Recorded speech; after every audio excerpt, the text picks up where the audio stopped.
गोवा अग्निकांड मामले में फरार लूथरा बंधुओं को थाईलैंड से हिरासत में ले लिया गया है। लूथरा ब्रदर्स के प्रत्यर्पण की प्रक्रिया जारी है। होटल इंडिगो में ठहरे थे लूथरा ब्रदर्स।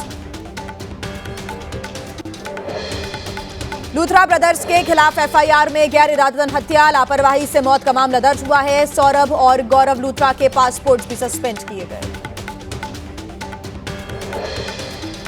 गोवा के आरपोरा में नाइट क्लब हादसे के बाद गृह मंत्रालय ने लिया बड़ा एक्शन। सभी नाइट क्लब में सुरक्षा व्यवस्था का जायजा लिया जा रहा है। सुरक्षा से जुड़े मानकों की जांच कर रही है टीमें। लूथरा ब्रदर्स को हिरासत में लिए जाने पर शिवसेना उद्धव गुट की सांसद प्रियंका चतुर्वेदी ने उठाए सवाल। कहा कि भारत में दोनों को क्यों नहीं पकड़ा गया, जल्द से जल्द वापस इनको लाना चाहिए। आज दोपहर 3 बजे डीजीसीए के सामने इंडिगो के सीईओ की पेशी होगी। पैनल के सामने रिपोर्ट पेश करेंगे। इंडिगो संकट पर भी पूछे जाएंगे सवाल। राजस्थान के हनुमानगढ़ में इथेनॉल प्लांट के विरोध में हिंसा, फैक्ट्री का निर्माण रुकवाने पहुंचे लोगों के साथ पुलिस की झड़प हो गई। आंदोलन को लेकर आज सुबह 11 बजे होगी ग्रामीणों की बैठक। हनुमानगढ़ में इथेनॉल प्लांट के निर्माण को लेकर बवाल, गुस्साए लोगों ने कई वाहनों को लगा दी आग। धू धू कर जले कई सरकारी और निजी वाहन। पुलिस के साथ झड़प हुई जिसमें कई लोग घायल हो गए।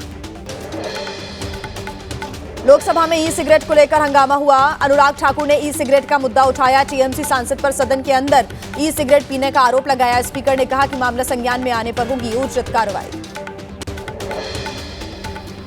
लोकसभा में अमित शाह के भाषण पर कांग्रेस सांसद राहुल गांधी ने किया पलटवार। कहा कि अमित शाह ने गलत भाषा का इस्तेमाल किया है, मानसिक दबाव में है अमित शाह। प्रधानमंत्री मोदी आज शाम 6:30 बजे एनडीए सांसदों के साथ डिनर पर बैठक करेंगे। एसआईआर, आने वाले विधानसभा चुनाव और सरकार के कार्यों को लेकर होगी चर्चा।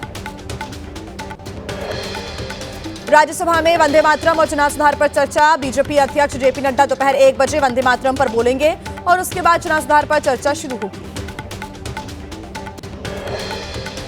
नए सीआईसी के चयन को लेकर प्रधानमंत्री मोदी के नेतृत्व वाली कमेटी की बैठक हुई। सूत्रों के अनुसार सुझाए गए आयुक्तों के नाम पर राहुल ने जताई आपत्ति। नियुक्तियों में बहुजन समाज की उपेक्षा का मुद्दा उठाया। गुजरात के राजकोट में रेप के आरोपी का एनकाउंटर हुआ। पुलिस ने आरोपी के दोनों पैरों में गोली मारी। पुलिस पर धारदार हथियार से किया गया था हमला। पूछताछ के दौरान भागने की कोशिश में था आरोपी। अयोध्या दर्शन के लिए आ रहे श्रद्धालुओं की कार ट्रैक्टर ट्रॉली से जा टकराई। हादसे में 3 लोगों की मौत की जानकारी। घायल लोगों को अस्पताल में भर्ती कराया गया। मध्य प्रदेश के रतलाम में रिहायशी इलाके में मौजूद कबाड़ के गोदाम में आग लग गई। देखते ही देखते आग ने लिया विकराल रूप। दमकल की 30 गाड़ियों ने आग पर काबू पाया। जम्मू कश्मीर के भद्रवाह में भारतीय सेना की 4 राष्ट्रीय राइफल्स ने तेज की पेट्रोलिंग। हाई एल्टीट्यूड वाले इलाकों में सैनिकों ने तेज की गश्त। 12 राज्यों में जारी है एसआईआर की प्रक्रिया, जिसमें फॉर्म जमा करने का आज है आखिरी दिन। सिर्फ केरल में 18 दिसंबर तक फॉर्म जमा होंगे। ड्राफ्ट वोटर लिस्ट 16 दिसंबर को जारी होगी। यूपी के सीएम योगी आदित्यनाथ आज आजमगढ़ और वाराणसी में मंडल स्तरीय एसआईआर प्रक्रिया पर समीक्षा बैठक करेंगे और बैठक के बाद जनप्रतिनिधियों से भी मुलाकात करेंगे। चुनाव आयोग उत्तर प्रदेश में एसआईआर की समय सीमा 2 हफ्ते और बढ़ा सकता है। यूपी सीईओ ने अपील की है। 2,91,00,000 मतदाताओं के एसआईआर फॉर्म अभी तक नहीं मिले हैं। लोकसभा में बोले असदुद्दीन ओवैसी। कहा कि मैं एसआईआर का विरोध करता हूं। ये पिछले दरवाजे से एनआरसी लाने और लोगों को वोट देने के अधिकार से वंचित करने की साजिश है। भारत और अमेरिका के बीच ट्रेड डील वार्ता हुई शुरू। अमेरिका को भारत से मिला अब तक का सबसे अच्छा प्रस्ताव। भारत में कुछ कच्ची फसलों को व्यापार में शामिल करेगा अमेरिका। दिल्ली में विदेश मंत्री एस जयशंकर और इटली के डेप्यूटी पीएम एंटोनियो तजानी की बैठक हुई। डेमोक्रेटिक वैल्यूज, सभ्यता, संस्कृति, हेरिटेज के संबंध पर दोनों नेताओं के बीच हुई बातचीत।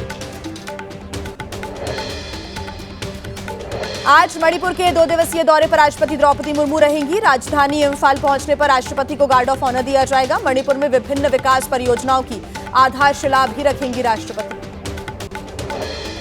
आज से 3 दिन अंडमान निकोबार के दौरे पर रहेंगे संघ प्रमुख मोहन भागवत। श्री विजयपुरम में वीडी सावरकर की एक प्रतिमा का अनावरण करेंगे और कई कार्यक्रमों में शामिल होंगे। दिल्ली में एक बार फिर बढ़ा वायु प्रदूषण का स्तर। AQI 300 के पार पहुंचा। दिल्ली के कई इलाकों में सुबह सुबह जहरीली धुंध छाई रही। लोगों को सांस लेने में हो रही परेशानी। यूपी पुलिस ने मथुरा के देवसेरस गांव में छापामार कार्रवाई की। साइबर अपराध से जुड़े हुए करीब 12 लोगों को हिरासत में लिया गया। कई लोगों ने भागने की कोशिश की। स्थानीय पुलिस अधिकारियों को ऑपरेशन से दूर रखा गया था। राजस्थान के टोंक में कस्बे में घूमता हुआ नजर आया तेंदुआ। तेंदुए की दस्तक से लोगों में दहशत का माहौल। किलेश्वर महादेव मंदिर के पास 2 घंटे तक तेंदुआ घूमता रहा। वन विभाग अलर्ट हुआ, तेंदुए की तलाश में जुटा। राजस्थान के भरतपुर में सड़क हादसे के बाद फूटा लोगों का गुस्सा। लोगों ने की आगजनी। पिकअप वैन ने स्कूटी में मारी थी टक्कर। 8 साल के मासूम को आई गंभीर चोट। पटना के जानीपुर थाना क्षेत्र में देर रात पुलिस और बदमाशों के बीच मुठभेड़ हो गई। रुकने का इशारा करने पर बदमाशों ने पुलिस पर फायरिंग कर दी। जवाबी कार्रवाई पर बदमाश घायल, दूसरा आरोपी फरार। रायबरेली में रेल कोच रेस्टोरेंट में लगी भीषण आग। रेस्टोरेंट के कर्मचारियों और स्थानीय लोगों ने की आग बुझाने की कोशिश। फायर ब्रिगेड ने आग बुझाई। आग लगने की वजह का पता नहीं चल सका है। लखनऊ में एसीपी के चालक सिपाही अर्चित चौहान के साथ मारपीट की घटना सामने आई है। लोगों ने सिपाही के साथ बदसलूकी की। बाइक हटाने को लेकर विवाद हुआ था। सिपाही पर महिलाओं के साथ अभद्रता करने का भी आरोप है। जांच की जा रही है। उत्तराखंड के जसपुर में 2 हाथियों के बीच टकराव हो गया। हाथियों की लड़ाई से वन विभाग परेशान है। जंगल में गश्त कर रहे वन विभाग के कर्मचारियों ने घटना को अपने कैमरे में रिकॉर्ड किया। गुजरात के कच्छ में भारतीय समंदर के अंदर पकड़े गए 11 मछुआरे। जखाऊ के पास भारतीय जल क्षेत्र में पाकिस्तानी मछुआरे गिरफ्तार किए गए। इंडियन कोस्ट गार्ड ने मछुआरों को हिरासत में लिया। पूछताछ उनसे की जा रही है। दिल्ली पुलिस क्राइम ब्रांच ने 2 बड़े गिरोहों का भंडाफोड़ किया है। कमर्शियल वाहनों को नो एंट्री में चलाने के लिए बनाता था फर्जी स्टिकर। दूसरा गिरोह ट्रैफिक पुलिस कर्मियों और ट्रांसपोर्टर्स को ब्लैकमेल कर उनसे वसूलता था पैसे।